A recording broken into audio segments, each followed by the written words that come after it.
Alain Prost's battle with Ayrton Senna at the 1988 Hungarian Grand Prix was one for the ages. Prost looked to have taken the lead, but Senna reacted quickly and decisively to cut back under the Frenchman, whose tyres were now dirty and causing an intense vibration as he slipped back, waiting for them to clear up. Tremendous stuff between the two McLaren drivers. And if anybody can say they don't race each other, that should shut them up forever. By the time he had it back under control, his time had run out. Ayrton Senna and Alain Prost almost tied together as they come now to the final corner. This is the final corner of the race. Here they come, and Ayrton Senna takes the checkered flag. The gap between them, 0.529 of a second. Two world champions going head-to-head in the wet is the ultimate spectacle of driving talent. And the 2006 title rivals were engaged in an enthralling battle at the Hungaroring. Alonso right on the tail of Michael Schumacher. Schumacher gets racy, you can see the steering wheel action.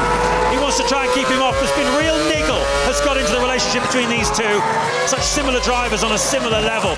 Schumacher bravely defended from Fernando Alonso, both drivers using every inch of the circuit looking for grip, with the Spaniard's Michelin tyres quicker in the conditions than Schumacher's Bridgestones.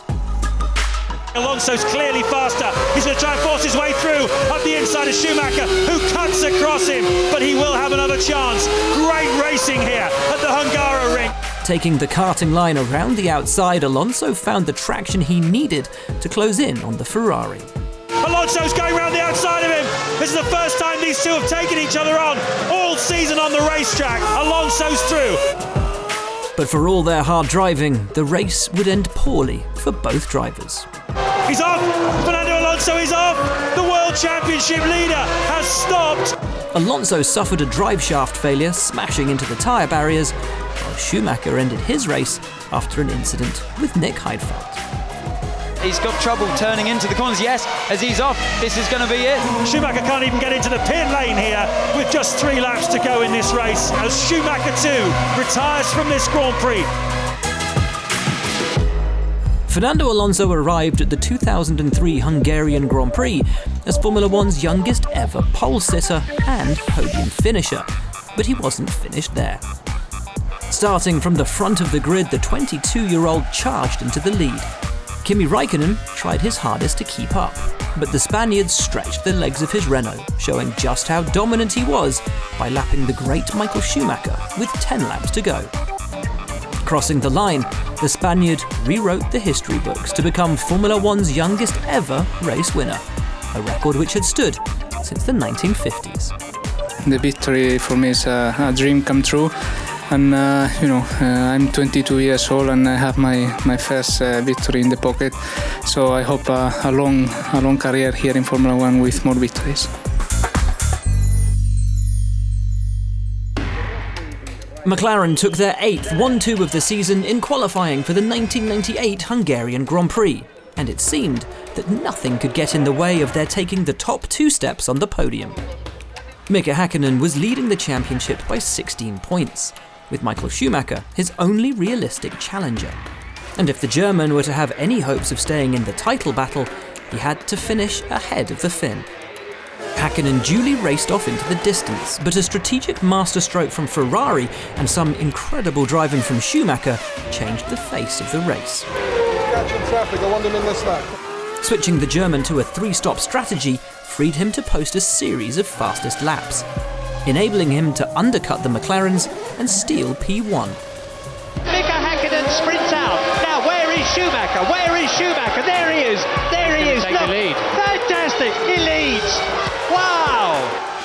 The German luckily catching his Ferrari after this heart-stopping moment.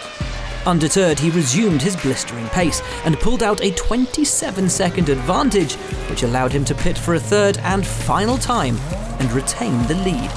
And Häkkinen's misery was compounded when a shock absorber malfunction dropped him to 6th place in the closing stages. To add insult to injury, Schumacher lapped him with his title hopes reignited.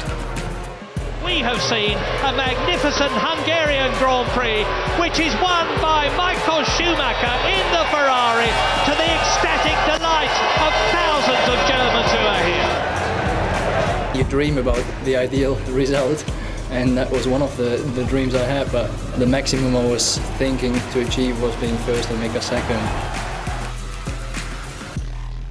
Qualifying for the 2007 Hungarian Grand Prix was the moment Fernando Alonso and Lewis Hamilton's relationship as McLaren teammates went into meltdown. Heading into the final part of qualifying, it was Alonso's turn to be given the fuel burn advantage, and Hamilton was given the order to let Alonso through, but he failed to let him by. With just over 2 minutes remaining in qualifying, Alonso pitted for fresh tyres and was held in the box for 20 seconds so that he could be released into clear air on track. In this time, Hamilton, who was on provisional pole, waited behind him. The lollipop lifted, but the Spaniard sat in position, and a further 10 seconds ticked by before he left to begin his final flying lap. The delay meant he'd prevented Hamilton from doing another lap himself. Not gonna make it. And Alonso went on to pip his teammate to pole position by just over 1/10 of a second. Alonso was stripped of his pole position while McLaren were barred from scoring any constructors' points in the race. An embarrassing moment for all involved. We always stop, we wait for the countdown in the radio and we go. Sometimes it's 10 seconds, sometimes 45 seconds like the first stop of today, sometimes 10 or 15 like the second, but I think the calculation was wrong because my teammate didn't complete the lap and I crossed the line with 2 or 3 seconds, so it was really, really tight, and you know, these things unfortunately happened today to us.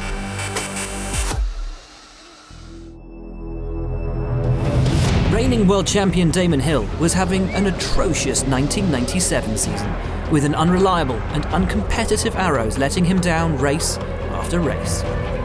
Languishing 17th in the championship by round 11, he qualified his car a surprise 3rd for the Hungarian Grand Prix.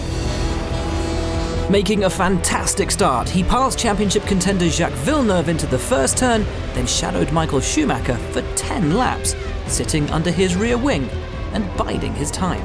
Damon Hill almost looked as though he nudged the Ferrari. Move over, you can feel him saying in the cockpit, I'm going through, and Damon Hill leads. Oh boy, Damon Hill goes into the lead of the Hungarian Grand Prix.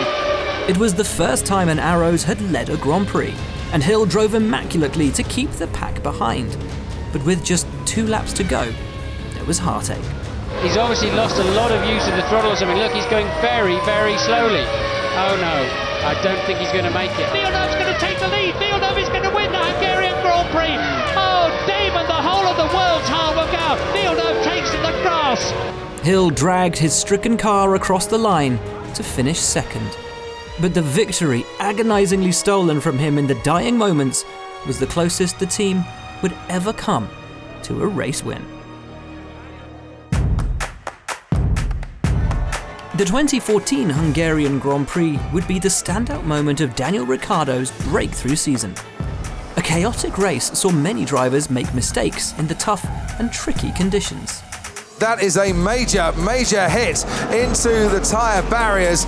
There's the Force India of Sergio Perez careering across the track.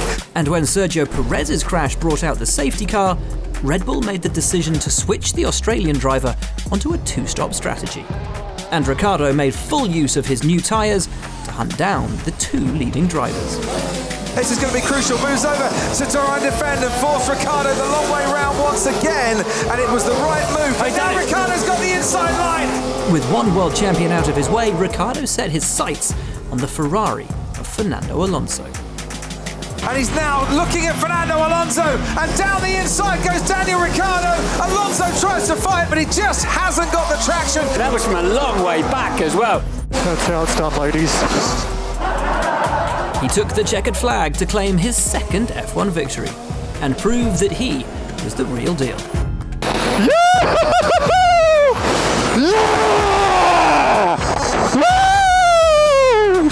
Amazing. Nice job. Absolutely amazing. Sensational. You deserve that absolutely fully. Well done. Well done. Yes! Cheers, boys. Took it. Yes! Absolutely brilliant, mate. Absolutely brilliant. That's definitely worthy of a fist bump, that one. Nice job. One of the most spectacular passes in Formula One history took place at the very first race at the Hungaroring in 1986. An intense battle between Brazilian rivals Nelson Piquet and Ayrton Senna saw Senna leading as the pair streamed along the pit straight at top speed, wheel to wheel, in a fight for victory. Piquet flew up the inside of Senna's Lotus only to lock his wheels and slide wide, allowing Senna to retake the position. 2 laps later, Piquet tried again, and more than 200,000 fans watched on in awe as he performed an incredible 4-wheel drift. This time, Piquet was through for good and went on to win the first Hungarian Grand Prix. Both times he came on straight line with more speed and just took me. He nearly went off at the end of the straight. He slid off. I thought he was going to lose, but then he controlled, and so he won. I risked sometimes to have a big accident, but I could control myself and my car, and finished the way it is.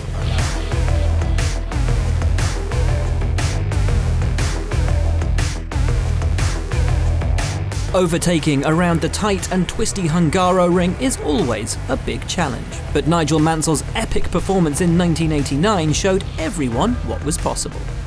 Starting from 12th on the grid, the Ferrari driver fought his way through the field, lapping almost 2 seconds faster than anyone else, and was soon on the tail of the leading pack.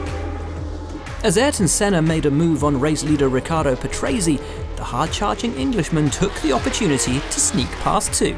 And for the next 6 laps, Senna's mirrors were filled with the sight of Mansell climbing all over the rear wing of the McLaren, waiting to pounce.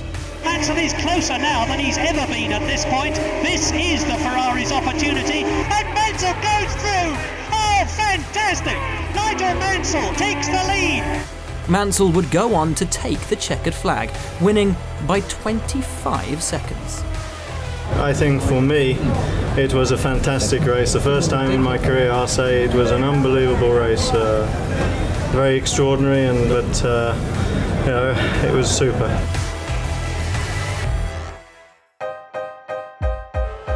"17 years later, but in very different conditions, another Englishman put his name on the map, with Jenson Button taking victory from a remarkable 14th on the grid. A fiery engine failure in final practice had left Button with a 10-place grid penalty.